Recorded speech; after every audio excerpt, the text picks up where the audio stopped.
I just picked up a small bag of these steel pennies, and I thought it'd be a cool time to actually talk about their history because this is the only year in which US coins were actually made without any copper at all. And that doesn't just go for the penny, but pretty much every denomination of US coins ever produced would usually contain at least a small amount of copper. Even the silver coins would usually have 10% copper and 90% silver in most cases. At least that became the standardized rate.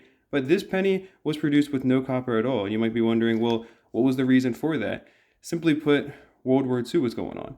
They needed the copper in there for things like big shell casings on tanks, for example, and it was just a little bit more important to conserve metal during that time than to go using it for a low denomination coin. So they ended up creating a coin that is steel coated in zinc, and it did kind of lead to a lot of oxidization. You'll notice a lot of these coins are worse looking than coins even older than them because of the fact that they messed up the seal a little bit, to my understanding. But in any case, let me show you guys the coins real quick because I do have a pretty good mix of them. The guy actually even showed me the amount from each mint: 73 from Philadelphia, 19 from Denver, and 9 from San Francisco. So that's pretty cool, but you can see here, definitely not the most beautiful looking coins. And these things also sell for extremely cheap. In fact, they're oftentimes cheaper than wheat pennies even that are just a little bit older. So the fact that they are a one-year specialty does not really do them any favors.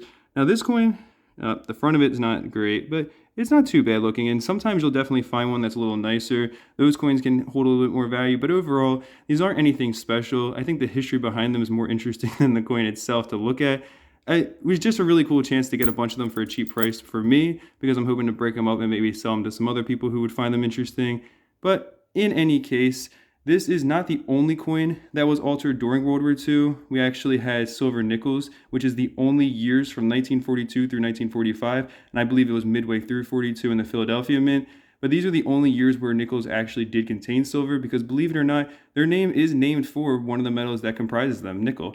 So that was another thing that needed to be conserved during World War II, just like in the case of steel pennies losing their copper. And it led to a few different interesting varieties that definitely don't hold much value, but again, they do offer a little bit of interesting history in the whole world of numismatics. But I really appreciate you checking out this little video, and as well as all the people who've been watching the first one on the channel. It's pretty cool that YouTube's actually been recommending a few people that video, despite having literally 2 subscribers on the channel. So appreciate all you guys. Peace.